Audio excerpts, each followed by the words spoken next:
여러분의 인생에 큰 영향을 미친 사람은 누구신가요? 일반적으로 어렸을 때부터 자신을 키워주신 어머니, 아버지, 할머니, 할아버지, 그리고 성장하면서 만난 어떤 분들일 것입니다. 오늘 말씀을 받고 있는 디모데는, 오늘 성경 말씀을 받고 있는 디모데는 세 명의 사람들에게 결정적인 영향을 받았습니다. 외할머니 로이스, 어머니 유니게, 그리고 영적인 아버지 사도 바울입니다. 사도 바울은 디모데를 가리켜서 믿음 안에서 참 아들 혹은 사랑하는 아들이라고 불렀습니다. 디모데의 육신의 아버지는 헬라인 이방인이었지만 어렸을 때부터 유대인 외할머니와 어머니에게 구약 성경을 배우면서 자랐습니다. 어렸을 때부터 할머니, 할아버지, 엄마, 아빠로부터 성경 말씀을 들으면서 자라는 아이들은 참으로 복된 자들입니다. 디모데는 그 후에 사도 바울을 만나면서 자신이 알고 있는 구약 성경에서 시작하여 예수님께서 메시아, 히브리어로는 메시아, 헬라어로는 그리스도, 의미는 구원의 주님 되심을 알고 믿게 되었습니다. 이제 디모데가 험한 세월의 말세를 어떻게 살아야 하는가에 대한 메시지를 주시고 있습니다. 예수께서 십자가의 죽음과 부활과 승천하신 1세기에서 시작된 말세는 21세기 오늘날까지 이어지고 있는데 우리는 이 시대를 어떻게 살아야 합니까? 지난주에 이어서 험한 말세 시대를 살아가는 지혜에 대한 메시지를 나누겠습니다. 첫 번째, 성경을 아는 지식에서 성장하며 살아가십시오. 성경을 알아가는 지식에서 성장하며 살아가십시오. 3장 15절 보겠습니다. 어려서부터 성경을 알았나니 성경은 능히 너로 하여금, 너 디모데로 하여금 그리스도 예수 안에 있는 믿음으로 말미암아 구원에 이르는 지혜가 있게 하느니라. 디모데는 어렸을 때부터 성경을 배웠습니다. 외할머니 로이스, 어머니 유니게로부터 성경을 배웠고 사도 바울로부터 그 의미에 대해서 설명을 들었습니다. 성경은 우리로 하여금 예수님을 메사이아, 그리스도, 구원의 주님으로 믿음으로 말미암아 구원에 이르는 지혜를 가르치게 합니다. 모든 세상 사람들, 모든 민족, 모든 족속들에게 성경에 계시된 예수 그리스도를 전파해야 하는 이유입니다. 성경을 아는 지식 그 자체가 곧 구원받는다는 것을 의미하는 것은 아닙니다. 유대인들은 성경을 아는 지식이 구원받는 것이라고 착각을 했습니다. 요한복음 5장에서 주님이 유대인들에게 너희가 성경에서 영생을 얻는 줄 생각하고 성경을 연구하거니와 이 성경이 곧 내게 대하여 나 그리스도에 대해서 증거하느니라. 5장 39절입니다. 성경 연구하는 것이 곧바로 구원받는 것은 아니지만 성경은 우리로 하여금 예수 그리스도께서 구원의 주님 되심을 믿게 하고 구원에 이르는 지혜가 있게 하는 말씀입니다. 16절에서 17절에 보니까 모든 성경은 하나님의 감동으로 된 것으로 교훈과 책망과 바르게 함과 의로 교육하기에 유익하니 이는 하나님의 사람으로 온전케 하며 모든 선한 일을 행할 능력을 갖추게 하려 함이니라. 하나님의 사람들이 성령 하나님의 감동을 받아서 기록한 성경은 다양한 경로를 통해서 이루어졌습니다. 여호와의 말씀이 내게 임하니라. 에레미야 1장이죠. 여호와의 말씀이 내게 임하니라. 이와 같이 에레미야처럼 직접적으로 하나님이 말씀하신 말씀하신 말씀도 성경에 기록되었습니다.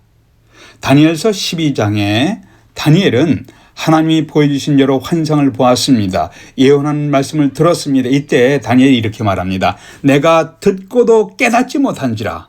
다니엘이 그 여호와 하나님의 말씀을 들었지만 깨닫지 못했습니다. 내가 듣고도 깨닫지 못한지라. 내가 이르되 내 주여 이 모든 일의 결국이 어떠하겠나이까.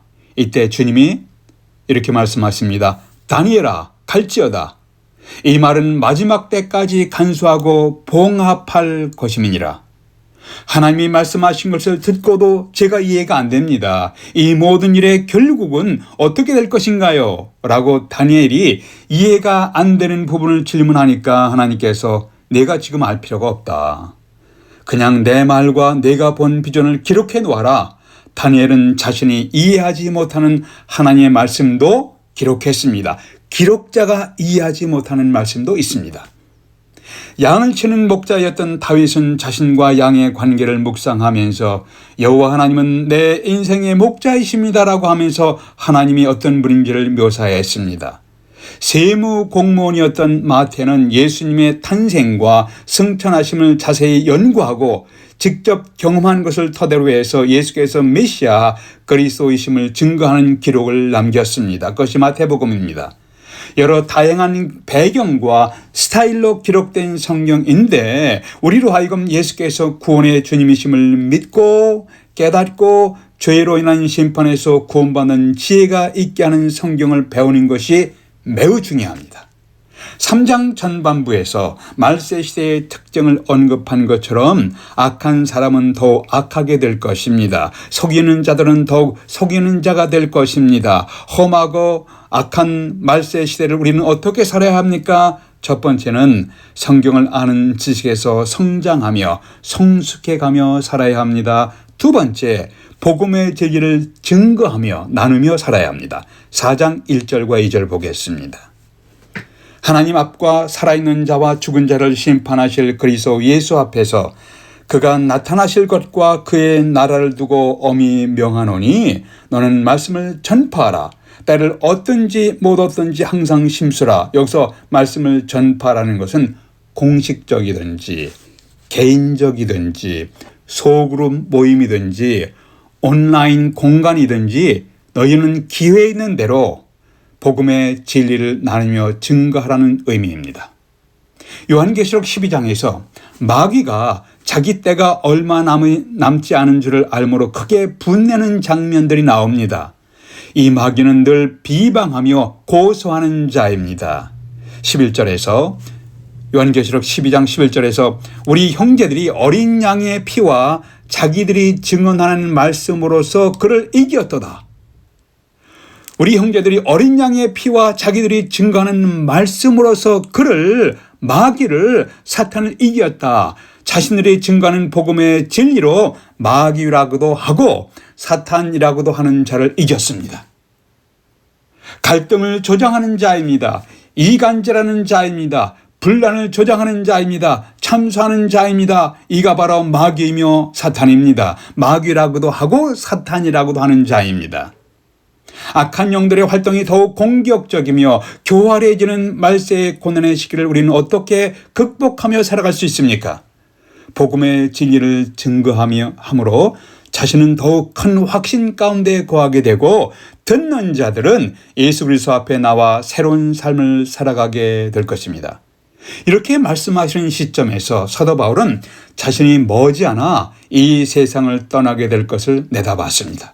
자신의 죽음을 내다본 것이에요. 6절과 7절에 보니까 전제와 같이 내가 벌써 부음이 되고, 이 전제라는 것은 드링킹 어프링이에요. 전제, 드링킹 어프링. 이것은 희생 제사를 드릴 때 포도주를 함께 드렸습니다. 이것을 가리켜서 전제, 드링킹 어프링이라고 불렀습니다. 전제와 같이 내가 벌써 부어지고 나의 떠날 시각이 가까웠도다. 내가 선한 싸움을 싸우고 나의 달려갈 길을 마치고 믿음을 지켰다. 바울은 자신의 죽음을 목전에 두고 말씀하고 있는 것이에요. 디모데야, 험악하고 고통스러운 말세 시대에 내가 너에게 간절히 호소한다. 너는 때를 얻든지 못 얻든지 복음의 진리를 증거하는 데 항상 힘쓰거라. 이 시대의 사람들은 귀가 가려워져서 자기의 사욕을 따를 스승을 많이 두고 또 그 귀를 진리에서 돌이켜 허탄한 이야기를 따르리라. 그러나 너는 모든 일에 신중하여 고난을 받으며 복음 증거자로서의 내 직무를 다하거라. 자신이 세상을 떠날 것을 내다보면서 다음 세대의 일꾼인 디모데에게 간곡하게 호소하고 있습니다. 여러분은 다음 세대에게 복음의 진리를 증거하는 바톤을 넘겨주기 위해서 간절히 기도하며 애쓰고 계십니까? 우리의 자녀들에게 혹은 자녀들의 자녀들에게 혹은 우리 다음의 세대에게 복음의 진리의 씨를 심기 위해서 우리는 얼마나 기도하며 얼마나 애쓰고 얼마나 노력하고 있습니까? 제가 아는 몇 분들은 일종의 온라인 구역을 만드셨습니다.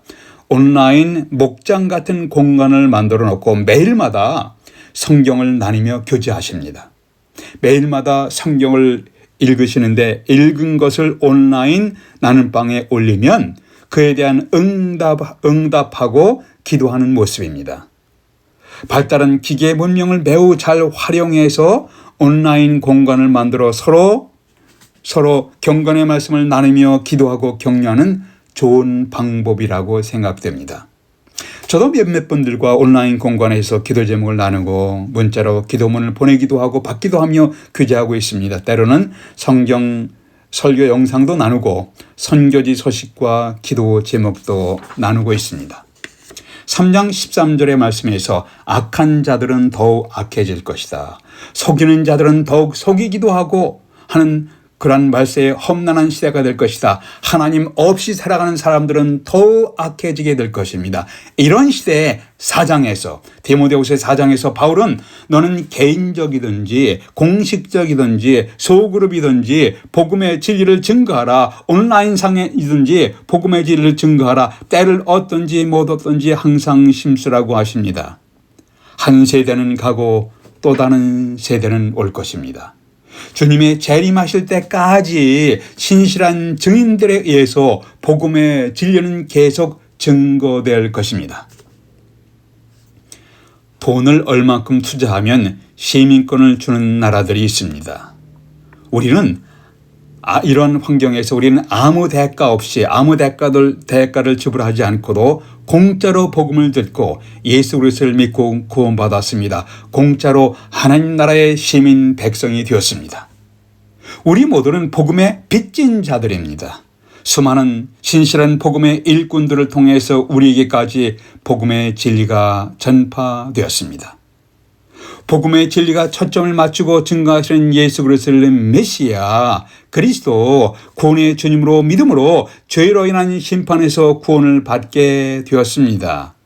주님의 큰 은혜이며 우리는 복음의 빚진 자로서 어떻게 살아야 합니까? 우리에게 구원의 은혜를 주시는 성경 말씀을 알아가며 성숙하며 성장해 가십시오. 모든 성경은 하나님의 감동을 받은 사람들이 다양한 스타일과 배경을 갖고 기록했습니다. 이 성경은 우리를 교훈하며 잘못된 것은 책망하며 바르게 하며 의로 교육하기에 유익합니다. 이 말씀은 하나님의 사람으로 온전하게 하며 모든 선한 일을 행할 능력을 갖추게 하십니다. 구약 성경은 앞으로 나타나실 메시아를 바라보게 하고 구원의 주님을 바라보게 하고 신약 성경은 육신을 입고 오신 메시아 구원의 주님 예수께서 어떤 분인지를 증거하고 계십니다. 이렇게 복음의 진리의 초점인 예수 그리스도를 때를 얻든지 못 얻든지 개인적으로든지 공식적으로든지 소그룹이든지 온라인 공간에서든지 증거하는 말씀을 살아가십시오. 이것을 통해서 어떻게 될 것인가? 디모데전서 4장에서 바울은 이렇게 말씀합니다. 디모데야 너는 복음의 진리를 전파하는 일을 계속해라. 이렇게 함으로 내 자신과 내게 복음의 진리를 듣는 자를 구원하리라. 우리가 때를 얻든지 못 얻든지 개인적으로 공식적으로 소그룹 모임에서 온라인 공간에서 복음의 말씀을 증거하면 우리 자신과 또 우리 자신에게 복음의 진리를 듣는 자를 구원하게 될 것입니다. 현재 여러분의 삶의 현장에서 여러분은 복음의 증인으로 살아가시면 여러분 자신과 여러분을 통해 복음의 진리를 듣는 자들을 구원하시게 될 것입니다. 기도하겠습니다. 아버지 하나님, 적응하기가 버거울 정도로 빠르게 변화하는 시대에 저희들이 살고 있습니다. 이런 시대에 변치 않는 복음의 진리를 더욱 깊이 더욱 높이 알기를 소망합니다. 복음의 빚진 자로서 예수 그리스도의 은혜를 증거하며 살아가도록 저희들의 발걸음을 인도해 주시옵소서. 우리 자신은 더욱 큰 확신 가운데 거하고 우리의 영향을 받은 사람들은 예수 그리스도를 알고 죄로 인한 심판과 멸망에서 구원받고 새로운 삶을 살아가는 모습을 보기를 소망합니다. 우리 주 예수 그리스도의 이름으로 기도하옵나이다. 아멘.